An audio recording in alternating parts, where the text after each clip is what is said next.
welcome into the Matt Bernier Show, part of the In the Money Media Network. My name is Matt Bernier. You can follow me on Twitter at Bernier_Matt. Today is Thursday, February the 23rd, 2023. It is episode 150 of the pod. However you listen, thank you for doing so. Many ways to find the show: Apple Podcasts, Spotify, SoundCloud, InTheMoneyPodcast.com, as well as YouTube. However you listen, please rate, review, subscribe, thumbs up, thumbs down, 5-star, 2-star, 1-star, 2.5-star, I don't care. Just any interaction is better than no interaction at all. Selfishly, we would like them to be higher ratings than lower, but I will not hold it against you if you decide to go low. But just vote and subscribe and give us a thumbs up. On this week's show, we will look ahead to the two big prep races happening here at Oaklawn Park. And as I say here at Oaklawn Park, I got to Hot Springs, Arkansas Wednesday night, late night. The weather threw a big old monkey wrench into things. I wasn't supposed to arrive until today. We had to move my flight up to Wednesday because of travel all across the country. It's been kind of shitty all over the place, but especially back home. So got out of Dodge, got in late on Wednesday night. Have a day here to kind of get settled in, do some work, get ready, and take a look at these two big prep races, one for the Kentucky Derby, one for the Kentucky Oaks, coming up on Saturday afternoon. You can watch the entire card along with those two races over on FanDuel TV. That's where I will be with a full crew, full cast of characters down here in Arkansas. Christina Blacker, Michael Joyce, Matt Carruthers, Joaquin Jaime. We will be bringing you racing Friday, Saturday, and Sunday from Hot Springs. I am currently in my hotel room looking out the window. It is 3:45 local. And I'm looking at the first turn, the clubhouse turn at the racetrack. I have not explored the casino area really at all. I got in, I crashed. This morning, I ran to a convenience store, rhymes with Baltrines. Needed to get some things. Went over there, did that. Beautiful day today. Friday and Saturday look kind of crummy. 50 and rain. And then Sunday, I'll work the first half of the card and get out of here ASAP for a 6:30 flight back home Sunday night. Take a couple days off. And then turn right around and head back. The return to Hallandale, to Gulfstream Park for first Saturday next weekend. Diving into all things Fountain of Youth. We're already at the Fountain of Youth. Unbelievable. But first things first, we have Rebel and Honeybee coming up here this weekend.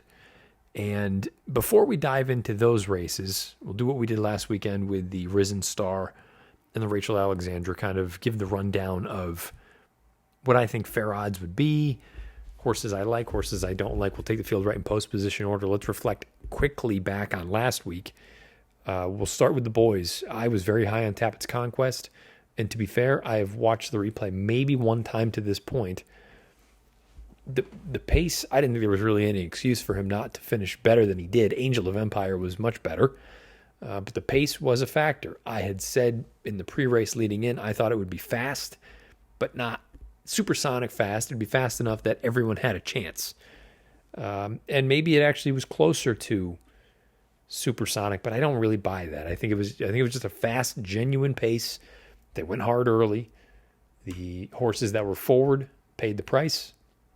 The horses that were able to rally from off of it took advantage. And here we are now. Am I way off of Tappett's Conquest at this point? No.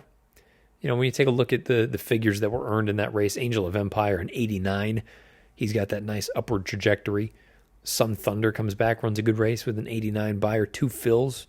I think you can argue with the dynamic and the way the race played out, ran the best race, closest to the pace early on, and still had a little bit of finish at the end. He runs third with an 86 buyer, and then Tappett's Conquest is fourth with an 85. Part of the reason I'm not giving up on him just yet, and I'm not as bullish as I was going into last weekend, and not because of this performance per se, finishing fourth. I think it's a good thing. You got points, you can still move on from that. Again, I reserve the judgment to go back and sort of tweak this opinion a little bit, but just purely based on the way he was running. The first turn, he really needed to be asked again, kind of kept a task. Made a really nice move rounding the far turn. He was extremely wide. And I think the thing I was most not disheartened, because it makes it sound like I'm really, off the bandwagon, which I'm not. I just wish he had finished a little bit better than he did. In Daily Racing Form's Formulator product, he finished in 13:23, Angel of Empire 12:85. Angel of Empire starting in front of him, I know didn't carry as much ground, but finishing a half a second faster, not what I would have liked to have seen. He wasn't crawling at the end, but he wasn't powering home, put it that way. So, some work to be done for Tappett's Conquest. But I think it's also worth noting, he's almost paired up Byers. 85 in this race, 84 in the run prior. If he moves forward, let's say he gets into a mid-90, gets enough points to get into the Derby, you never know. But I think mentally he still has quite a ways to go. As far as the girls are concerned, this was about the only thing I was right about all weekend. It was a brutal weekend in New Orleans for many reasons, but especially so gambling-wise. Pretty mischievous was the bailout. Got me out of Dodge in a big, big way. She wins. She pays over $18. Hoosier Philly, I think it's a cautionary tale. Okay? Always, always, always keep this in mind. Specifically when they are first coming back off of a layoff. And first start as a 3-year-old. She broke a little bit slow. I thought she should have done more at the top of the lane. That's not my point. My point is, if you strip the names out of the past performances going into last week's race, I'm going to read you the last out Beyer speed figures in the field. 88, 81, 80, 79, 72, 66. The Beyer from 2 back. 76, 76, 72, 64, 63, 61. Now, just on those 2 runs alone, for all of those horses, you tell me that there's a 2-5 shot in there. There's not. She was 2-5 on the projection that she would move forward in a massive way. And she didn't, and I'm not holding that against her. I don't think anyone should. It may be a blessing in disguise for everyone involved with her. But she had no edge on Figs. No real edge, anyway. She needed to improve, and she did not. The other girls improved marginally, and it was still enough to win. Pretty Mischievous, I think, is good. I think she needs to continue to improve. I'm not, stating anything brilliant there. But an 83 Beyer is not fast enough to win the Kentucky Oaks.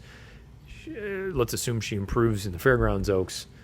Maybe she gets up into a mid-high 80, then does a low 90 win the Kentucky Oaks? Maybe it does, maybe it doesn't. But all things considered, just keep that in mind with any of these horses making their 3-year-old debut. Yes, logically, the maturation, the physical maturation, they should improve. But when they've been gone for a long time, they're spotting the field recency, they don't hold any true edge on numbers, could be ripe for the picking. With all that said, I still think you want to keep Hoosier Philly in the back of your mind. She's not going to be a Derby horse at this point, but she can absolutely still win a race like the Kentucky Oaks, I would think anyway, with that race out of the way.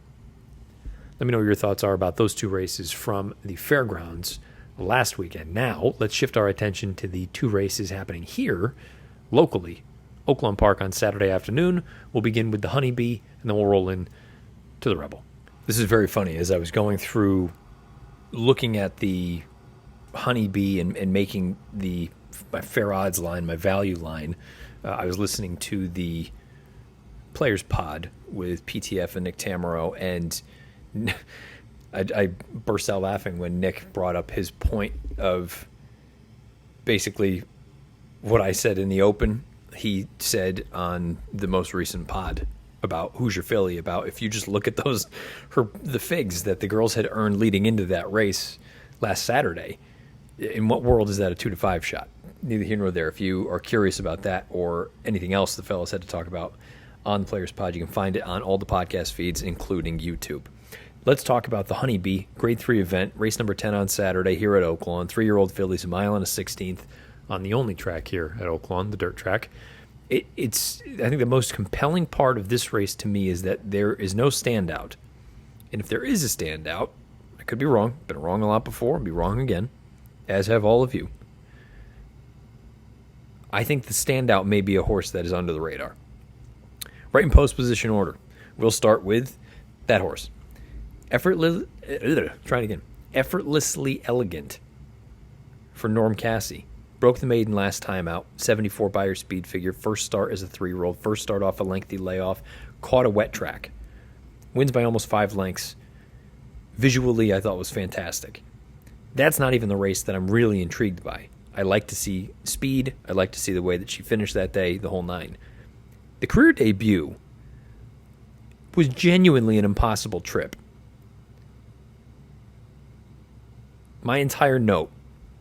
Bit awkward, shuffled back early, moved up mid-pack, tight between 2-3 path while hard held, steadied into the far turn, checked again hard 2-3 path between, then again near the top of the lane, toward rear 5-6 path, given cue, finished full of run down center of the track, gallop out was strong.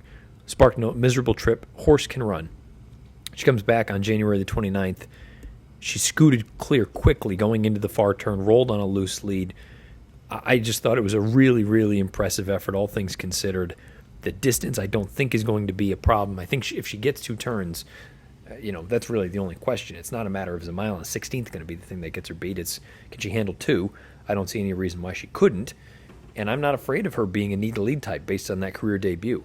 She's 20-1 on the morning line. I made her 6-1, and she's actually going to be my pick in here. The 2, Towhead, I thought would arguably be my sort of second choice in here. Broke the maiden 2 starts back. That was her second route race on dirt. Ran really well there that day. Won in gate-to-wire fashion. Comes back, and I thought she was really, really strong, winning that N1X race here on January the 20th. She had a great trip, but visually she was really impressive, and she, more importantly, moved up her Beyer pretty significantly to an 82. I made her 6-1 as well from a 9-2 morning line. Grand Love I made 6-1 from a 3-1 morning line for Steve Asmussen. I don't like this filly. Nothing personal. It has more to do with, for me, if you're liking her, you're basing it on the 2-year-old form. And that 84 Beyer she earned in the debut, the problem is that came going 1 turn. And the other 2 times that she's gone a route of ground, she's gotten short at the end of all of them. So even if she clears off to the front, you're probably going to have Effortlessly Elegant right behind her.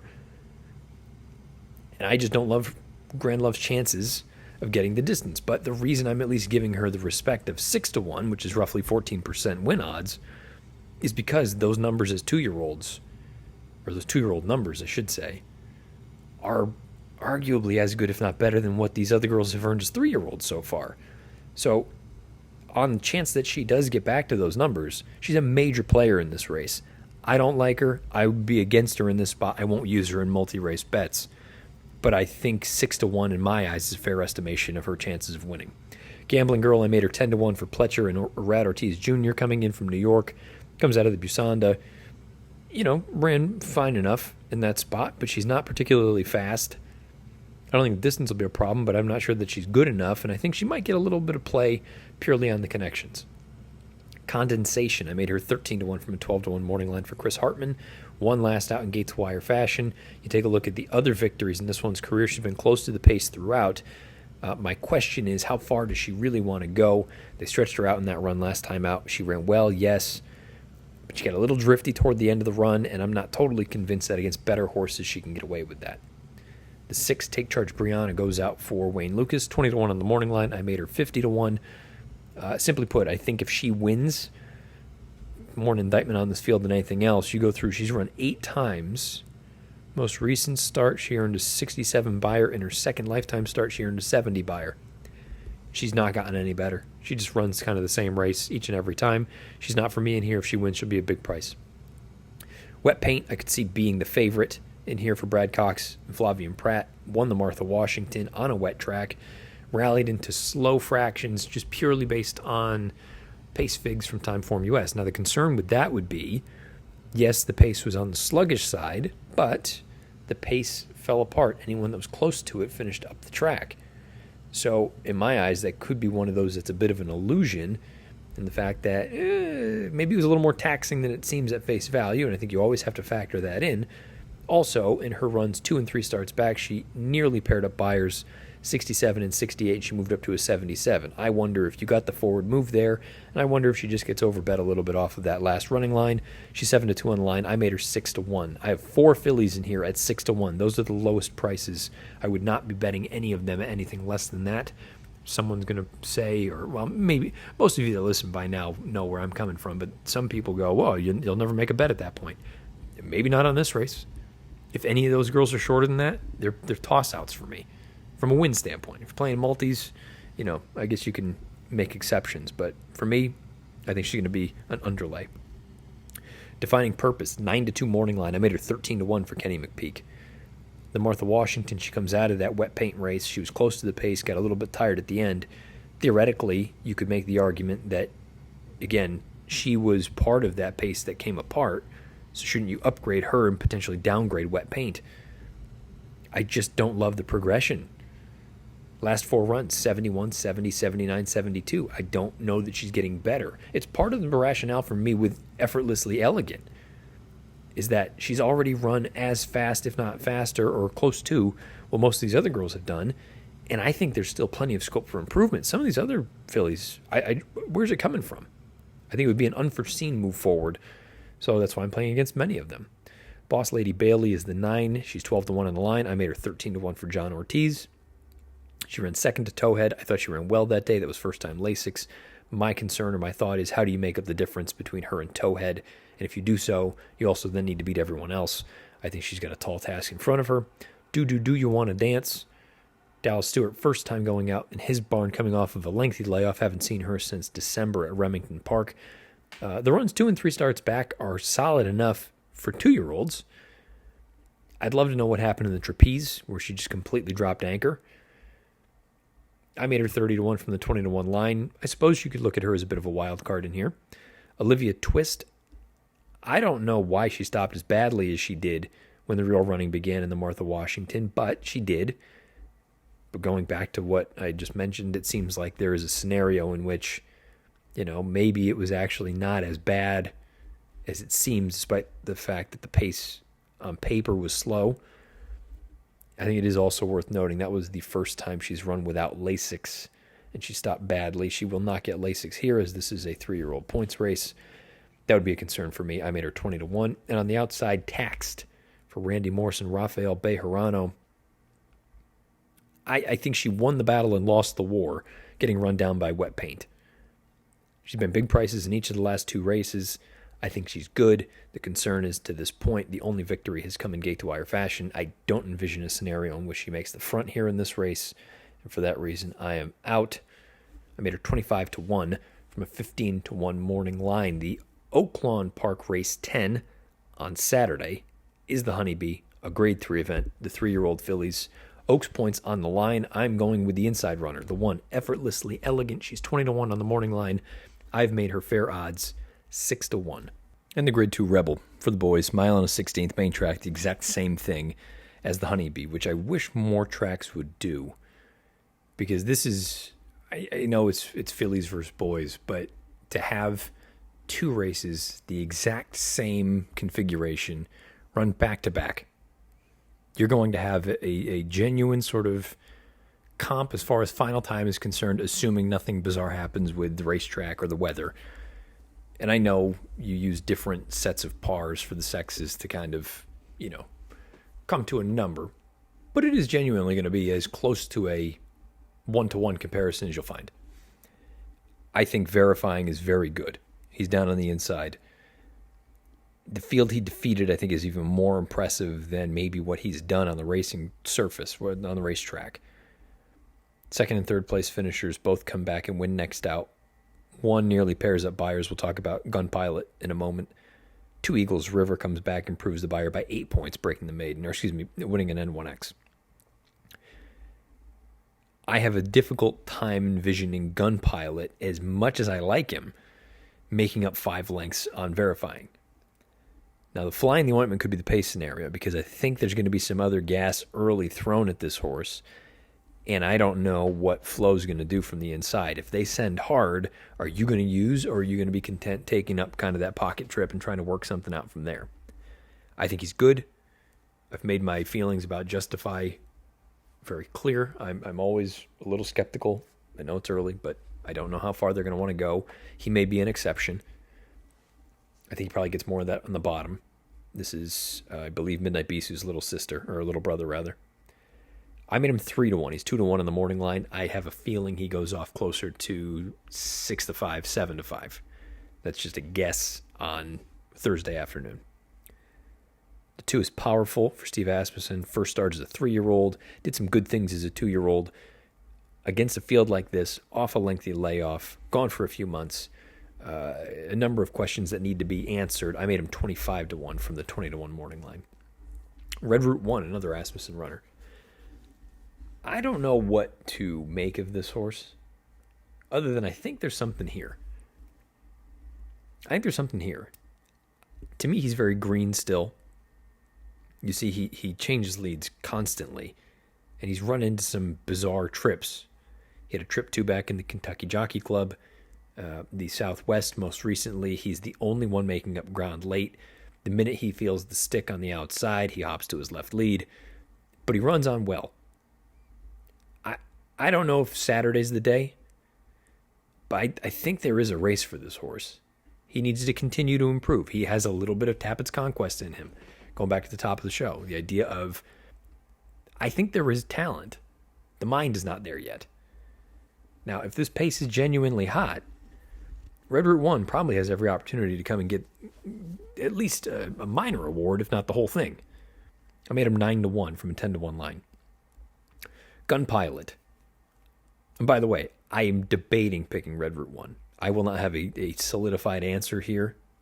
We'll get to the other horse I'm kind of flirting with, but Red Route 1 is one I'm considering. Gun Pilot, as I said, I like that he's paired up the tops 87, 88. I loved the finish in the last run, that N2L, destroyed Bourbon Bash. I just don't know. How do you make up 5 lengths on Verifying? You need Verifying to regress, and you need Gun Pilot to move forward. And even having said that, I made him 6-1 from an 8-1 line. Giant Mischief, another Brad Cox runner. I made him 5-1. He's not going to be 5-1, I don't think anyway.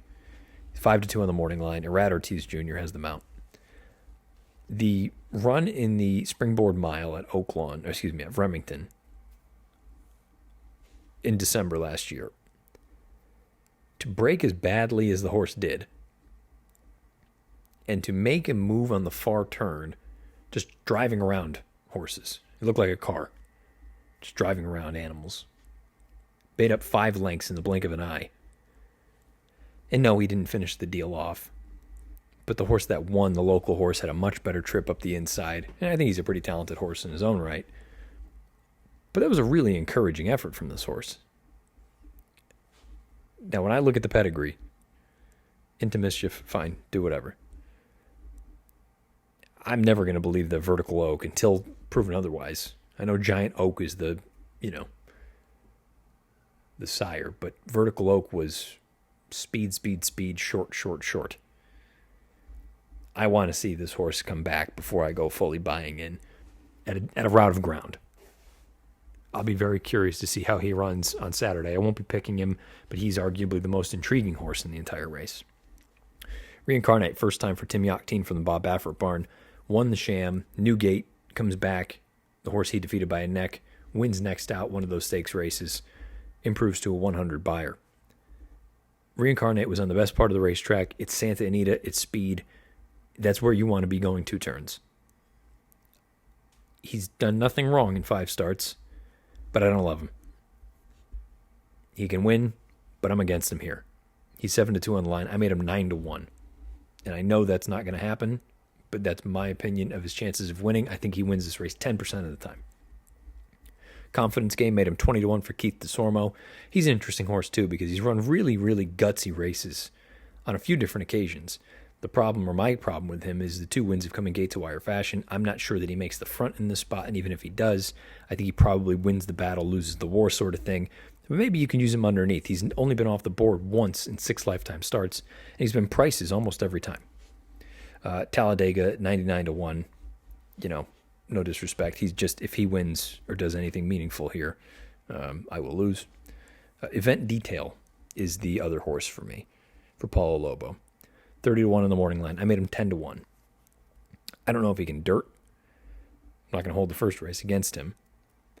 The last 2 runs, though, both going 2 turns, both of them on synthetic, nearly paired up tops, 80 and 79. It's the move on the far turn both times that I think has been the most impressive, and the thing that makes me think that even if he's not a dirt horse, this horse can run. He had pace to run at in that last start, I know, but he finished like a good thing.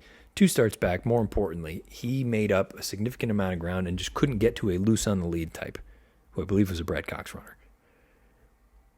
I think this horse is good. I won't fault anyone that fades him because they don't know about his ability to handle dirt. But I think there's talent here. I think there's real talent here.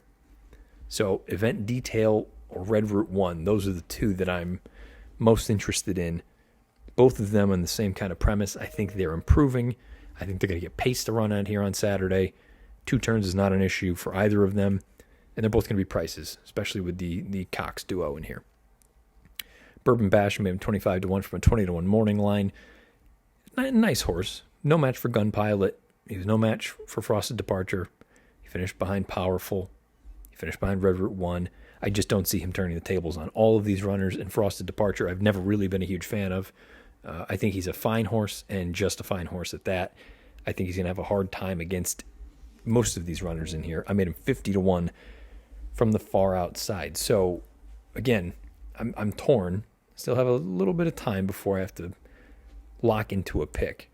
But the 3 Red Route 1 and the 9 Event Detail, those are the 2 that I'm going back and forth on as far as a pick is concerned. I'm more likely going to go with Event Detail, but don't hold me to that just yet. Got a few days. Let me know your thoughts about the Grade 2 Rebel here on Saturday. It's race number 11 at Oaklawn Park, scheduled post time 5:23 Central. You can find this race and all the other races on the Oaklawn card on FanDuel TV here this weekend. Looking forward to checking out these 2 races and getting ready for all the other races that are to come, including Fountain of Youth next weekend at Gulfstream. The following week, I'll be at Tampa Bay Downs for the Tampa Bay Derby. And then I have to look at the calendar and see where I am after that. But it's here, there, and everywhere. It is Derby season. The race is on to steal Jason Beam's line. Again, thoughts, comments, questions. Beneath the video player on YouTube or on Twitter at Bernier_Matt. As always, please rate, review, subscribe. However you listen, Apple Podcasts, Spotify, SoundCloud, and themoneypodcast.com. Also over on YouTube. And while you're at it, thumbs up, thumbs down, 5-star rating, yada, yada, yada. You know the drill by now. And if you're on YouTube, make sure the bell icon's lit up so you get notified anytime new content is uploaded to the In the Money Media channel. That's going to do it for me. Best of luck this weekend, however you play, whatever you play, and wherever you play. This has been the 150th episode of the Matt Bernier